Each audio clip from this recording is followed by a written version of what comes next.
Le candidat écologiste Bruno Bernard nous a dit qu'il faut arrêter de construire à Lyon quand il y a 15 000 logements vides à Saint-Étienne. Finalement, c'est une phrase que vous reprenez? Non, c'est pas du tout une phrase que je reprends.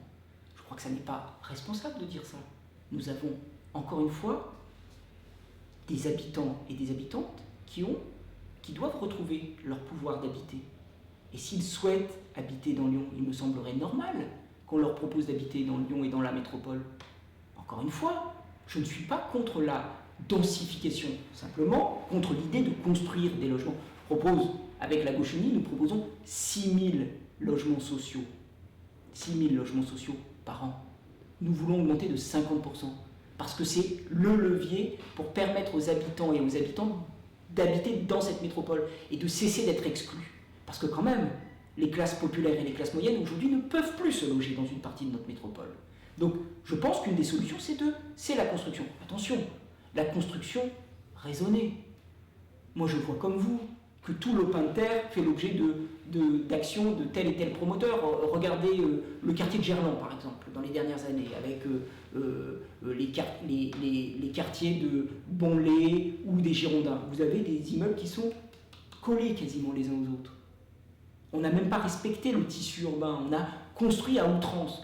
Ça, c'est sûr que ce n'est pas le modèle que je défends. Néanmoins, il y a des besoins de logements abordables et sociaux, et il faut absolument une politique offensive dans cette métropole. Néanmoins, je persiste à dire qu'il faut aussi veiller à une solidarité interterritoriale avec les communes environnantes.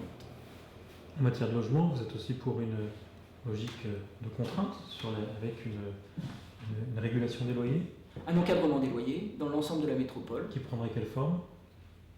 Qui permettrait, au terme d'un bail, de ne pas augmenter ce bail, et donc qui permettrait, il faut être très clair, de freiner cette progression. Encore une fois, quand même, regardons quand même ce qui est en train de se passer dans cette métropole. Aujourd'hui, vous êtes un couple, allez, prenons un exemple, un couple d'enseignants qui arrive à Lyon, qui souhaite habiter dans Lyon, ou même dans une partie de Villeurbanne, avec 2 enfants. Ça n'est plus possible, même de manière locative. C'est-à-dire que nous sommes dans une part du coût du logement qui est tout à fait démesurée dans l'ensemble du budget familial. C'est ça la réalité d'aujourd'hui. Et quant à l'accès à la propriété, parce qu'il ne faut pas le négliger non plus, nous sommes dans une situation où, encore une fois, 6 habitants et habitantes de la métropole sur 10 ont dû renoncer à un projet immobilier. C'est une alerte quand même, c'est une alerte, on est en train de construire une métropole qui ne permet pas aux familles de se loger et d'habiter là où elles le souhaitent.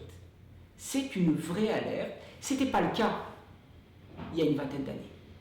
Donc nous sommes face à une métropole qui exclut plus qu'elle n'intègre, et surtout une métropole qui pousse en dehors de ses frontières une partie des classes moyennes, une partie des classes populaires.